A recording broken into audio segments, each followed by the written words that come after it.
In this video, I'm going to show you how to fake creating a cyanotype. Now, if you don't know what one is, do a quick Google search and have a little scroll through and you will see that a cyanotype is a photographic printing process that produces a cyan blue print. It's one of the earliest forms of photography and it allows you to capture an image on photographic paper. Okay, it can create some beautiful results. Now, if you haven't got any of that fancy photographic paper lying around your house, you can fake one using a photograph on your phone. You will need Snapseed for this.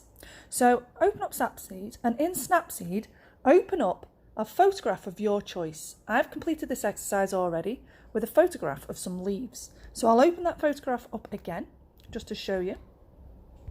Okay. So I have lots of photographs of flowers in my photograph of flowers folder, you know, as everyone does. And I think I will choose for this one that photograph there. Okay, so the very first thing you need to do to fake a cyanotype is to convert your image to black and white. So go to Tools, find the black and white option and choose it. You can have a little play about with the brightness and contrast there. I think it's a bit too dark, so I'm going to make it a little bit, just a little bit brighter, and then tick OK. Then at this point, we're going to flip the photograph. We're going to turn it into a negative, and we do that by going into curves. Okay. In the down at bottom of the curves, you'll see that there's some icons. The circle icon will allow you to do some tweaking of the red, blue, and green. But I'm just going to use all of them together with the RGB. So I'm going to make sure that's selected. I'm going to raise that level up there and raise that level down there. I'm going to press tick, and I now have an inverted black and white image of those flowers.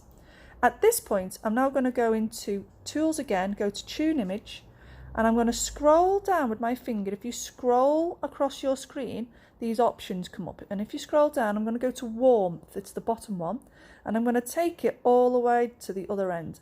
And instantly, it's starting to look like a cyanotype. So just show you those again. Okay, so here's some cyanotypes, real ones.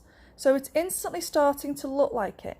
But the background's a bit dark, I think. So you can do some further tweaks. So I'm just going to go down to Shadows, drag that up, Highlights, make that a little bit tweaked as well, maybe like that. Saturation, bring out more of the blue.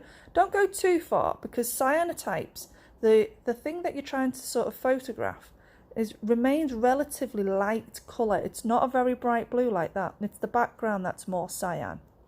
Okay, contrast, there we go. That's starting to bring the background a little bit more blue rather than a black, and raise up the brightness. And there you have it. A decent looking faked cyanotype. Last thing to do, tick that, export, save to your device, and you're done.